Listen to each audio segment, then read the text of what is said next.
আমাদের হাতিয়া উপজেলার আজকে বুড়িচর ইউনিয়ন, সোনাদিয়া ইউনিয়ন, সরেশ্বরী ইউনিয়নের আমাদের নেতাকর্মীরাদের বাড়িতে বিএনপি এবং আওয়ামী লীগের সশস্ত্র সন্ত্রাসীরা ধানের শীষের স্লোগান দিয়ে হামলা চালাচ্ছে, লুটপাট করতেছে এবং বিভিন্ন জায়গায় গোলাগুলি করতেছে। আমরা প্রশাসনের সহযোগিতা কামনা করতেছি। প্রশাসন যাচ্ছে, কিন্তু প্রশাসন কাউকে অ্যারেস্ট করছে না। এদেরকে এইভাবে পুরো হামলা চালিয়ে আতঙ্ক তৈরি করা হচ্ছে। মানুষজন খুবই ভীত সন্ত্রস্ত। এই দ্বীপ হাতিয়াতে সন্ত্রাসের রাজত্ব আবার কায়েম হয়েছে। সকল সন্ত্রাসীরা বিএনপির ধানের শীষের প্রার্থী মাহবুবুর রহমান শামীমের শেল্টারে হাতিয়াতে এসে এখন একসাথে তারা এই সন্ত্রাসী কার্যক্রমগুলো চালাচ্ছে।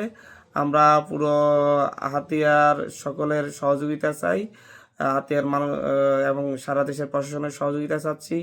আমরা নির্বাচন কমিশনের কাছে আহ্বান জানাচ্ছি, অতি দ্রুত সন্ত্রাসীদেরকে আগামীকালকের ভিতর গ্রেফতার করুন, অভিযান চালান। না হয় হাতিয়াতে সুষ্ঠু নির্বাচনের পরিবেশ সম্ভব নয়।